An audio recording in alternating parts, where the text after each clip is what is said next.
Thank you for the welcome and thank you for the invitation. But I want to start with a confession. I don't belong here. I might work in a related field, but the amount of Googling that I've had to do just to understand what you all do and what you care about, slightly embarrassing. It's probably also suggested to Google that I'm like thinking about a change in career, but I am not. I'm not an access in access and authentication. I'm not an expert in publishing. I did not know what RA21 meant before Google told me. For me, this is a foreign information environment, and we live in information. And some environments are more dense and foreign, difficult to make sense of and parse, depending on our literacy in that area and the people and things and designs with whom we share it with. Whenever we combine elements into a design, we create information. There's a guy called Richard Saul and he says, the creative organization of information creates new information. And the information that we create through designs or the systems that we create can either be meaningful, enlightening, useful and profound, or profoundly annoying. That, I think, is what I'm trying to become an expert in, considering the human factors that affect our ability to make sense of the world and the designs that we fill it with and extend it through. And that's what I plan to talk to you about for the next 23 minutes. I want to try and convince you of three things. The first is that without putting intentional effort into the design of things, they're less likely to work and they're more likely to be more expensive. That's both for the people making them, and they'll probably take more time and effort for the people using them. Secondly, I want to suggest that the effort that we put into that design should be of certain types, and that it should change during that design process. I think sometimes we need to be divergent. We need to open ourselves up to possibilities and invent things. At other times, we need to narrow down our options, make decisions, and converge. So two types of thinking. And we need to be able to think at different levels of abstraction, to think about abstract ideas and the concrete designs that we make from them. And then thirdly, and probably most fundamentally, is that research and understanding should always come before design and action. User-centered design means not just making the easiest thing or the thing that's quickest to deliver in a technical sense, but something that balances business needs and priorities with user needs. So they're my three things, and I'm going to share three diagrams or models as ways into talking about those things. These diagrams are really just ways of me telling some stories that I hope might bridge that gap between me not knowing really what you care about and sharing some of the things that I think are relevant from my specialism and life to date, I guess. Because I believe that putting intentional effort, not just into the design, but also the architecture, the arrangement of things, makes things more useful. Because the alternative is that we just focus on a single aspect of a design, whether that's the surface level interface or a single interaction out of context. And that can result in unintentional architecture, when we've hopped on the back of an existing convention, but that's compromised our ability to communicate and make sense to users. I like to collect examples of these, and I label these kind of unintentional architecture. The first one is this. This is not like a swipe at Thomson Reuters, but this is my example of an unintentional Venn diagram. So I doubt they wanted to imply so little intersection between their values and these list of characteristics. But because they've exploited that pre-existing convention, because people might come to this with a pre-existing expectation, that's the information that they managed to convey. Similarly, because the people who made this sign chose 4 squares instead of 2 rectangles, I don't know whether to read left to right or up and down. And I'm a little bit confused about where to go. I don't know what happened in this building to make this make sense. But occasionally I'll hit websites and be faced with similar interfaces, ones that I just think How could they have done this to us? How could they have put these elements together and created an interface or a workflow that presents me with so many problems to solve as a user?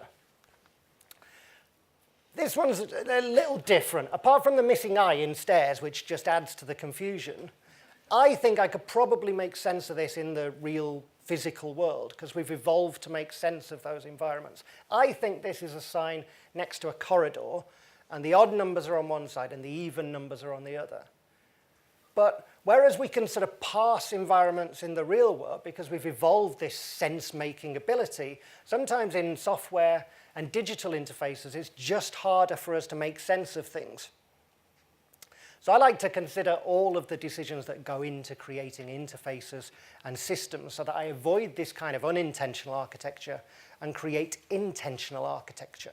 And that's what the first model that I'm going to share with it is about. It's about being clear with your intent and understanding the impact that it has on the user experience. And there's a reason that I'm using diagrams as a way to describe these. For me, diagrams are one way that I can take an abstract idea and start to communicate it in more concrete terms. I think that's what user experience is. It's about taking concepts and eventually creating concrete things that can prompt experiences. That's why UX designers love post-it notes, because it makes ideas tangible and it introduces the ability to play with them, to move them around, to make things concrete. Nowadays, most of the things that I create are digital. They're websites, apps, experiences on smart TVs or smart speakers. But about 14 years ago, I was running a theatre company. And in theatre, we made a performance, and each performance was unique, but they were based on a template that we created through rehearsal and collaboration. We all knew the idea that we wanted to try and convey, and we tried to do that to each audience. When I became interested in digital design, I started to think about what similar collaborative processes were involved in creating digital things that sparked experiences. And I've got a prop because of my theatre background. It's this book. This is the first book that introduced me to thinking about user experience. It's written by a guy called Jesse James Garrett. And it started to introduce me to the idea that experiences, especially designed experiences, are made up of elements. And each of those elements require the attention of a designer or information architect to make things more usable. Because each time you take an idea and then turn it into software which will power experiences, there are gaps in between each level of that translation. And without being conscious and intentional in the choices that you make as you translate those ideas, you run the risk of things getting lost in translation. So this is the first model that I wanted to start to talk about. Let's start at the bottom. These are the 5 elements of user experience. And it starts with strategy. The strategy plane is where you start to clearly identify and think about needs, whether they're user needs or business needs. It's the getting to grips with the reason why the thing exists in the first place. It's so that throughout the design process, you've got a North Star to return to when people ask you questions about why. The strategy provides the why. And then the scope starts to fill in the what and the how of the design. The scope defines the features and functionality that will start to deliver on the strategy that you've identified. What does your design system contain? What can it do or help users to do? Then we move on to structure. The structure defines the underlying logic that makes the design work. The structure defines where users can move, where data can move. It describes the types of connections that can be formed within your design. Then we move on to the skeleton. The skeleton can establish principles that bring consistency and coherence to the surface level, which is the interface. The skeleton is a concrete expression of the structure. It provides that bridge between the underlying logic and the interface that the user will eventually encounter. This surface level is the stuff that you can see. Some of it might be functionality, like links and buttons and stuff like that. Other elements of the surface might be particularly tricky bits of interaction design, or it might just be aesthetic design, what the page looks like, what colors you've chosen. Everything on the surface has the potential to either clarify or confuse the meaning making and use of the thing. But like an iceberg, the surface is just the bit that you can see. There's like 4 other elements below that surface, and that's probably more capable of damaging the user experience, and it's still required to be considered during the design process. Each experience is the result of a combination of choices at each of these levels. Decisions, whether they're intentional or unintentional, that will affect the effectiveness of your design. We get less abstract the higher up that we go, but it's necessary to consider each of these elements because there's a dialogue between the elements. Most projects start here and work their way up towards the top to deliver a finished bit of software that people can see and use. But because there's a relationship between each of these layers, I think it's helpful to imagine a dialogue between the layers, the connections and dependencies that each set of decisions imply. Because changing the requirements at lower levels affects your ability to deliver the higher levels. Sometimes we can forget that in design, we're in control of the variables. We can reframe and redefine lower levels to make life easier at the higher levels. And that's not cheating. It's not cheating to revisit structure and scope if the surface or skeleton is undeliverable or unusable by designers. It's sort of the responsibility of designers. By being intentional, we can be more aware of the impact of the decisions that we're making. Staying user-focused at each level of the design is one way to make the finished thing more usable. At the BBC, the audience is at the heart of everything we do, so they inform strategy and scope. And then we involve them through research and testing at each level of structure, skeleton, and surface. And we try and get people involved as early as possible in these stages.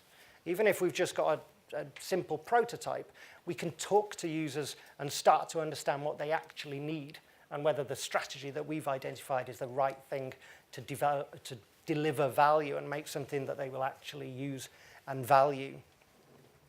Each element of the design can be more user-centered. And the more user-centered you are, the more user-centered you'll be as a whole when you combine the elements.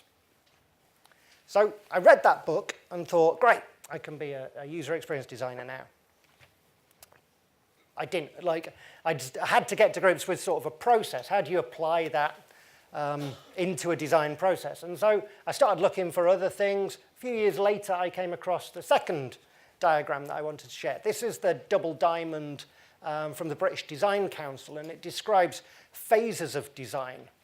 And it suggests those different mindsets that you can occupy and make use of during design. The first type of thinking I want to talk about is divergent thinking. That's a type of thinking and mindset that avoids editing and judging. It might work within some constraints, but it's sort of an explorer or artist mindset that's focused on possibility and invention. And then the second type of mindset is convergent. It moves towards a point. It's about making decisions which commit you to things and therefore rule out other things. It establishes those intentional choices which are going to have the impact throughout the design and the system that emerges. And I like lots of things about this diagram. I like almost all of the ideas that it communicates. I like the idea of switching mindsets, of consciously having something to suggest to people within a project. I like the idea of being able to reflect. Are we in a divergent stage of the evolution of this idea or software, or are we converging to deliver something specific? I think in design, quite often we need to turn off our editor brain and embrace a kind of artist sensibility and just invent, but sometimes we do need to make decisions and make commitments to focus on the things that are happening and the consequences of the decisions that we're making. I like that there are two diamonds. One that's focused on what should we make, a discovery and definition stage in design projects, and then a delivery one that asks how might we deliver that ambition that we've identified. I like to see that that pattern repeats itself across those two stages, that we diverge and then converge as we make decisions. But that's not a practical process. That's, again, a more abstract idea. So how can you apply that to a practical process? Well, one technique that we use at the BBC is a 5-day sprint process, which is a quick way of having ideas and testing them with an audience. And it's usually spread over 5 stages, usually over 5 days. On the first day, you develop a shared understanding of the problem or the opportunity that you're interested in. So we usually consume previous research that we've had. We look at behaviors of the users or audience that we're trying to engage in. We might consider competitors. We want an understanding of what we're hoping to achieve, and more importantly, the type of people that we're hoping to achieve it for. And then we converge on that day towards framing our ambition in the form of a how might we question. We think those 3 words are pretty magical because they help to define a frame that's sort of manageable. It invites invention. It's not too specific. So we'll usually come out of day 1 with that brief framed as a how might we question. How might we engage more people with audio content? And then on the second day, we'll have ideas. Directed by that evidence-driven brief, we'll move towards that objective. We'll explore possibilities in a range of idea-generating processes. And though it might be framed in some constraint, we turn off our editor brain. It's just about having as many ideas as possible and a separate day and occupying a separate mindset. On day 3, we then turn on our editor brain. We start to take the ideas generated and evaluate them, maybe against technical constraints or things that we weren't paying as much attention to on the day when we were just free to create. We might combine multiple ideas from multiple different people to make them more effective or make them more feasible. We rule things out and converge towards an idea that we want to test with an audience. And that's what we focus on day 4, creating something that we can test as early as possible with potential users. And that might just be a paper prototype or a simple series of wireframes, something really low fidelity that will get us some evidence. Are we on the right track? Is there potential in this idea? What do users actually think about it? And that's what we do on day 5, testing. We'll usually test with 4 or 5 actual human beings. And although that's a small number, we get valuable, realistic insights into how they're going to respond to the ideas. And then we can develop that into a fully functioning bit of software. But this is usually where we start. It's just a fast way of developing ideas. This is a process that was originally popularized by Google Ventures. There's a couple of books about it. If you're interested in quick ways of innovating around ideas, then I can recommend this process. But one thing that it does do is it's really quick. So it's quite hard to focus on anything beyond the small, narrow focus that you've chosen for that sprint. You come out with lots of good ideas, but they don't necessarily combine into a system, or they're not necessarily compatible with the system that you've already got. So you can overlay some service design approaches to consider the bigger picture, or you can string sprints together, doing a kind of prototype, test, define, and then build, test, finalize stage so that you're trying to develop a system overall. But I don't think sprints are particularly great at considering the architecture of systems. So I wanted to develop my own method of describing that. And I came up with this 9-box grid to consider how I work with people. So I considered the number of people I work with, individuals, teams, or networks of people. I considered the level of fidelity of the ideas that I'm working with, and the systems that emerge through that, through the multiple iterations that I have to go through as I create stuff. Now that's great, isn't it? 9 boxes. Everyone loves 9 boxes. But if you turn on its side and put a fin on it, it starts to look like a fish, which in my view is better than 9 boxes. And I'm not going to go through every scale of this fish, but I just wanted to touch briefly on the three sets of thinking that I think are important in design. You notice these stages now become about a mindset that's focused on communication. It's about identifying the ideas, whether they're just in your head, and then entering a mode that gets it out of your head to communicate it. And the implicit definitions that you hold so that you can start to work with other disciplines, work in teams to develop something. And then this middle section is about people focusing on their specialized work. So this might be development and implementation of engineers or software engineers. It might be considering the structural elements of the design. I'm an information architect, so I care about the structure and the connections within systems.